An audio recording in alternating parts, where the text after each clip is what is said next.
है E तथा B के लिए तरंग समीकरण, wave equation for E and B। पिछले लेक्चर में हम लोगों ने डिस्कस किया था मैक्सवेल्स इक्वेशन पे, जिस पे आपने 4 इक्वेशंस बताए थे। फर्स्ट इक्वेशन था Gauss law for electrostatistic field या electric field, next one magnetic field, next one Faraday's law, last one Ampere circuital law. और यहाँ एक चीज मैंने ये भी कहा था कि यहाँ पे आप लोग ये कंक्लूजन निकाले थे कि जो एक्सेलरेटेड वेव चार्ज होते हैं वो इलेक्ट्रोमैग्नेटिक वेव रेडिएट कर लेते हैं। ठीक है, रेडिएशन होता है, विद्युत चुंबकीय तरंगें उत्पन्न हो रही हैं। अब इलेक्ट्रोमैग्नेटिक रेडिएशन होने से मैंने ये भी कहा था कि कम्युनिकेशन सिस्टम में डेवलपमेंट स्टार्ट हो गया है ना, चाहे वो टीवी के लिए हो, सैटेलाइट के लिए हो, या ये मोबाइल नेटवर्किंग के लिए हो, सबके लिए। और शायद आपको याद होगा कि जब हम लोग 12th की बात करते हैं तो 12th में आपने विद्युत चुंबकीय तरंग पढ़ा है, इलेक्ट्रोमैग्नेटिक वेव पढ़ा है, और वहाँ प्रॉपर्टीज ऑफ इलेक्ट्रोमैग्नेटिक वेव में एक लाइन आप लोग लिखते हैं कि speed of electromagnetic wave is approximately 3 × 10⁸ और c इज इक्वल टू 1/√μ0ε0। हम लोग उस टाइम सोचते हैं कि ये 1/√μ0ε0 को 3 × 10⁸ किस बेस पे लिखे होंगे। इसका भी आंसर आपको मिलेगा आज के ही टॉपिक पे। आज का टॉपिक अगर बहुत अच्छे से जानना चाहते हैं आप और इसको एंजॉय करना चाहते हैं तो आप एक काम कीजिए, क्लास 11th का बुक ओपन कीजिए, वेव के टॉपिक को खोलिए और वहाँ प्रोग्रेसिव वेव के लिए आपने डिस्प्लेसमेंट इक्वेशन का कैलकुलेशन किया हुआ है। ठीक है, प्रोग्रेसिव वेव के डिस्प्लेसमेंट का इक्वेशन आपने निकाला है। क्या निकाला है? तो आप कहते हैं y is equal to a sin 2π/λ vt minus x होता है, ये आपने निकाला है। और इसी को अगर आप x के रेस्पेक्ट में और t के रेस्पेक्ट में डिफरेंशिएट करेंगे तो इसके लिए इसके प्रोग्रेसिव वेव का वेलोसिटी इक्वेशन या वेव इक्वेशन भी फाइंड करवा सकते हैं आप। तो वो इक्वेशन आपका इतना आना चाहिए या इतना आएगा, del2y/del(x2) equals to 1/v², del2y/del(t²). 11th एक बार आप देखिए जरूर। ठीक, अब मैं मान लेता हूं कि आपने 11th के ये वाला टॉपिक रिवाइज कर लिया है और आपके अंदर ये इंटरेस्ट आ गया है कि हमको E और B के फॉर्म में वेव इक्वेशन बनाना है।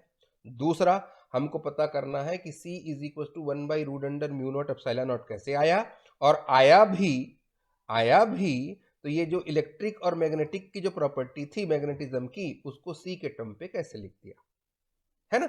ये ढेर सारे जो क्वेश्चन है आपके, उस सब का आंसर 1 by 1 मिलते जाएगा। तो आप इसको रीड कर लिए हैं, आपको ये समझ में आ गया है। अब हम बात करते हैं E तथा B के लिए तरंग समीकरण, wave equation for E and B।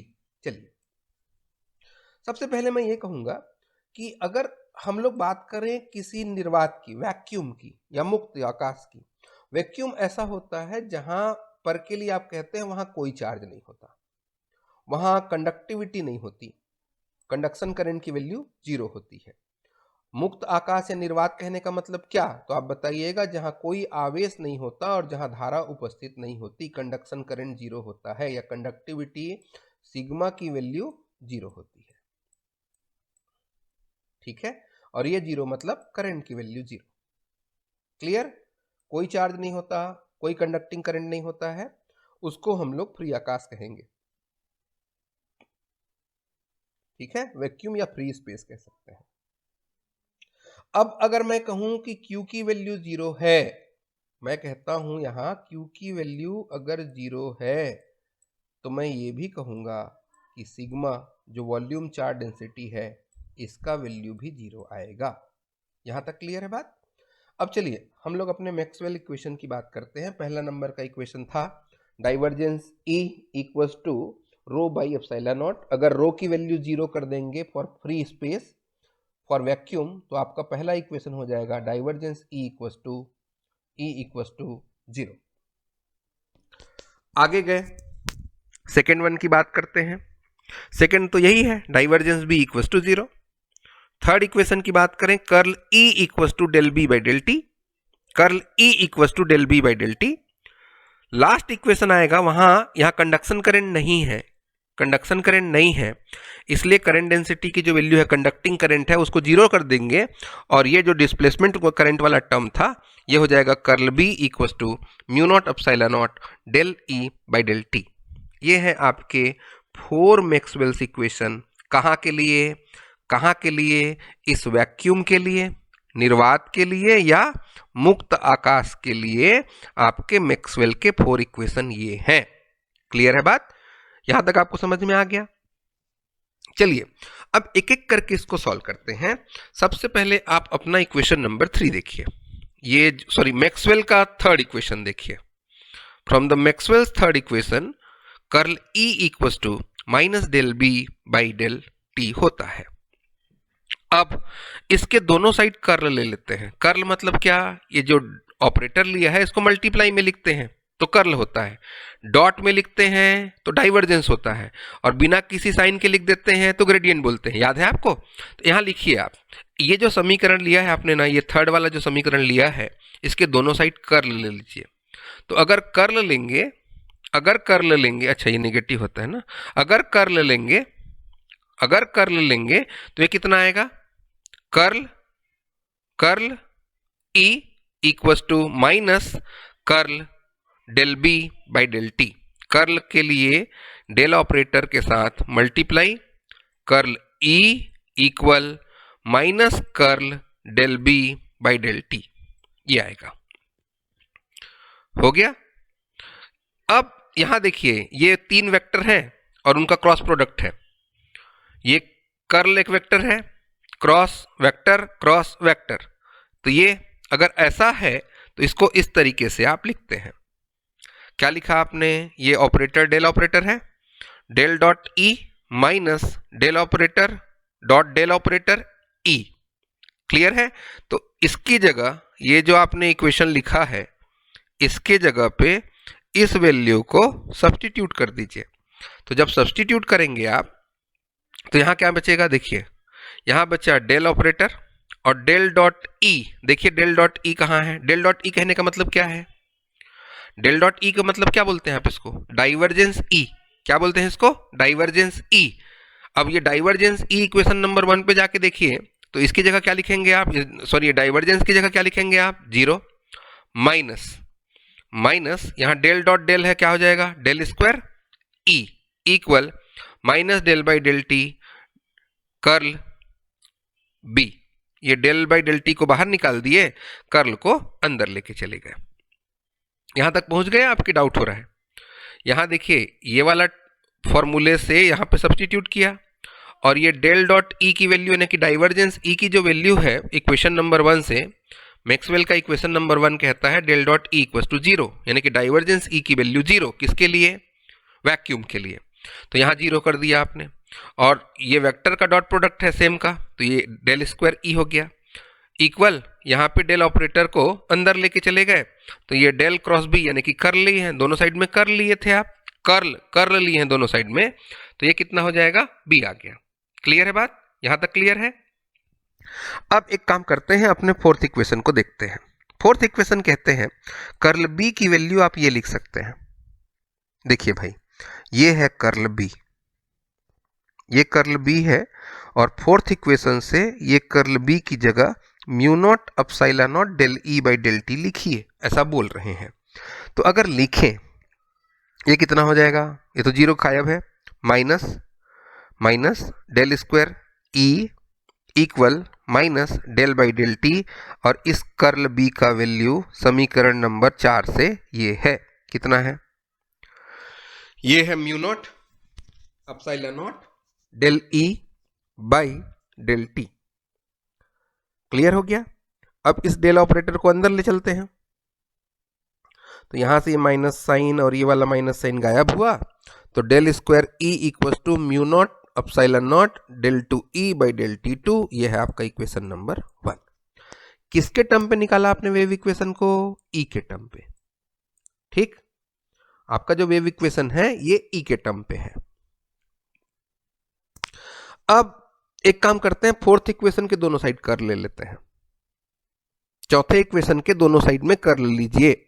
तो चौथा इक्वेशन क्या है? Curl B equals to mu not epsilon not del E by del T, और अगर कर्ल लेंगे तो डेल के साथ क्रॉस प्रोडक्ट रखना पड़ेगा, डेल के साथ क्रॉस प्रोडक्ट रखना पड़ेगा, ये आएगा equal mu not epsilon not del by del T, curl operator जो आपने मल्टीप्लाई लिया है दोनों साइड में, ये सीधा डेल बाई डेल टी के अंदर चला गया, तो डेल यानी कि कर्ल ई आ गया, ये कर्ल है।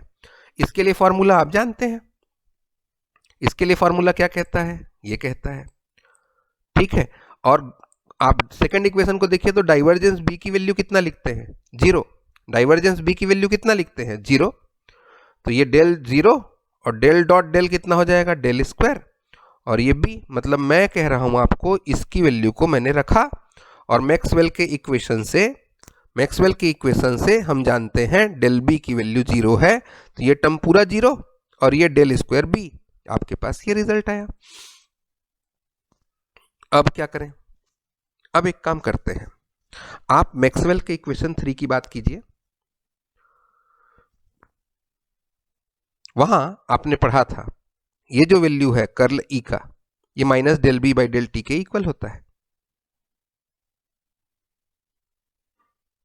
इसका मतलब आपके पास ये आएगा del square B equal to mu not epsilon not del two B by del t two, ये वाला माइनस और ये वाला माइनस, और डेल बाई डेल टी यहाँ, डेल बाई डेल टी यहाँ, तो del two by del t two, equation number 2। दोनों का फॉर्म सेम ही दिख रहा है, इक्वेशन 1 का form in terms of E और इक्वेशन 2 का form in terms of B, दोनों के दोनों सेम है। आप जो 11th में भी रिवाइज किए होंगे ना, तो वहां आपने कहा था कि आपका वेव एक्स डायरेक्शन पे प्रोपोगेट हो रहा है, जब एक्स दिशा में चलेगा तब के लिए। अब मैं ये कहता हूं कि हमारा वेव एक्स दिशा में नहीं चल रहा, बल्कि 3 डायमेंशन एक्स वाई जेड के लिए चले, अगर तीनों डायमेंशन के लिए अगर चले तो हम लोग क्या कहेंगे, हम लोग का कहना रहता है ये जो डेल टू एक्स स्क्वायर होगा, डेल टू वाई स्क्वायर होगा, डेल टू जेड स्क्वायर होगा, तीनों का है ना, और एक्स वाई जेड ये तीनों डायरेक्शन के लिए है, तो उसके लिए मैंने एक नया फंक्शन यूज कर लिया है साई, जो 3D फंक्शन है, और इसको del two by del x two plus del two by del Y two और del two by del Z two को आप लोग डेल ऑपरेटर बोलते हैं, डेल स्क्वायर, याद आ गया ये, ठीक है। ये एक्स के लिए है, फिर ऐसी वाई के लिए होगा, फिर जेड डायरेक्शन के लिए होगा डिस्प्लेसमेंट के टर्म पे, और ये डिस्प्लेसमेंट को 3D में मैंने साई कह दिया है, तो आपका ये जो 1 डायमेंशनल एक ही डायरेक्शन एक्स डायरेक्शन के लिए जो इक्वेशन निकाला था 3D के लिए, ये इक्वेशन निकलेगा, ठीक ठीक, कंफ्यूजन नहीं है।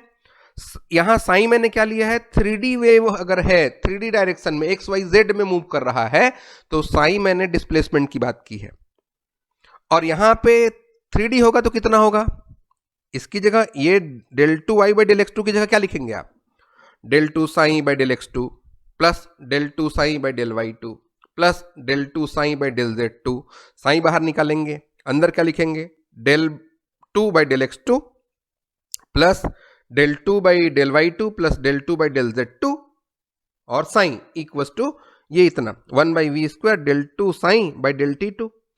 अब एक काम करें, क्या यहां से साइन बाहर निकाले तो क्या आया, del two by del x two plus del two by del Y two plus del two by del Z two, इसको आप लोग डेल ऑपरेटर इसका स्क्वायर बोलते हैं। अब ये इक्वेशन नंबर 3 का जो फॉर्म है, इक्वेशन 1 का फॉर्म, इक्वेशन 2 का फॉर्म और इक्वेशन 3 का फॉर्म एक ही है, क्लियर है ना। तो आप एक काम कीजिए, किसी भी इक्वेशन को चाहे 1 को 3 के साथ कंपेयर कर लीजिए या 2 को 3 के साथ कंपेयर कर लीजिए, तो अल्टीमेटली आपको ये मिलने वाला है 1 by C square equal to mu not epsilon not. आपका ये आंसर ये था, c is equal to 1 by root under mu not epsilon not which is equal to 3 into 10 to the power 8। क्यों, देखिए आपके क्यों का जवाब, पहले इसको सिंपल करते हैं। c इज इक्वल टू यहां तक आप लोग को क्लियर हुआ, इस रूट को मैंने सेपरेट कर दिया, 1 by root epsilon not 1 by mu not. अब क्या आएगा, यहां क्या करते हैं 4 पाई को मल्टीप्लाई और डिवाइड कर देते हैं। क्यों कर रहे हैं ऐसा, क्योंकि 4 पाई एप्सिलॉन नॉट की वैल्यू आपको पता है 9 इंटू 10 टू द पावर 9 होता है, इसलिए मैं यहाँ 4 पाई लाना चाह रहा था। तो ये कितना आ जाएगा 1 by 4 pi root under 1 by 4 pi epsilon not root under 4 pi by root under mu not.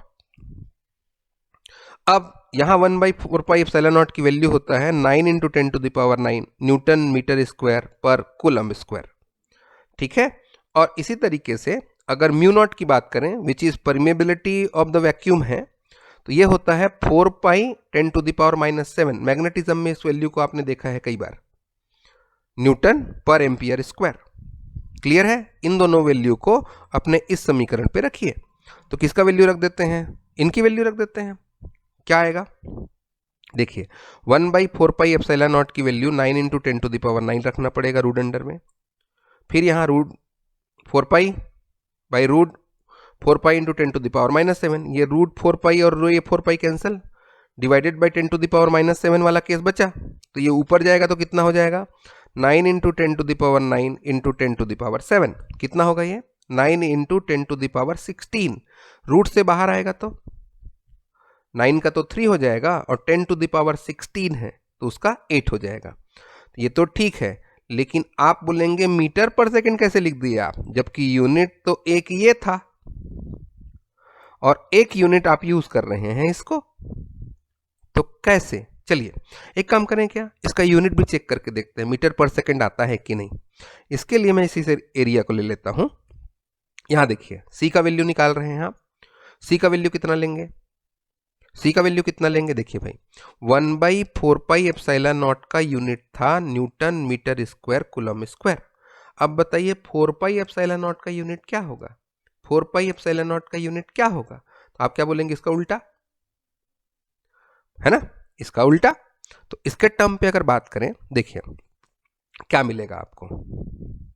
आपको मिला newton metre square coulomb square, ये 1/4 पाई एप्सिलॉन नॉट की वैल्यू रख दिया मैंने, ठीक है।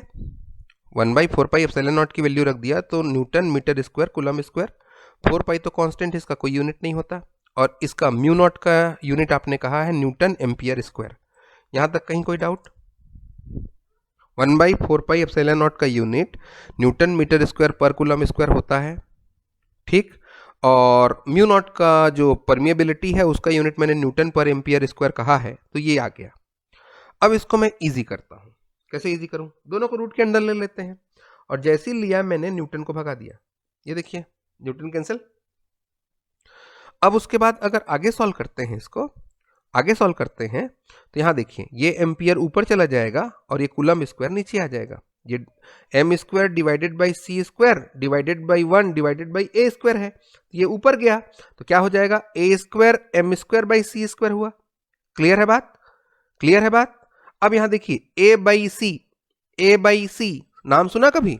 आई is equal to Q by T होता है। देखिए ध्यान से सुनिएगा, आई का एम्पियर इक्वल टू क्यू यानी कूलम और टी यानी कि सेकंड, तो ampere equal to coulomb by second, तो second equal to coulomb by ampere, coulomb by ampere. Clear है? तो एम्पियर बाई कूलम कितना होगा? 1/सेकंड, या यहां से 1/सेकंड। तो कितना है? देखिए पहले तो इसको निकाल लिया है इसने, ए एम बाई सी हो जाएगा, रूट है इसलिए। अब ए बाई सी कितना होगा? देखिए सी बाई ए होता है सेकंड, तो ए बाई सी होगा 1/सेकंड, यानी कि मीटर पर सेकंड, और मीटर पर सेकंड को ही आप लोग सी बोलते हैं। आपका ये डाउट भी क्लियर है, ठीक है ना? यहां तक हमको अब कोई समस्या नहीं रही, ठीक। सब क्लियर हो गया?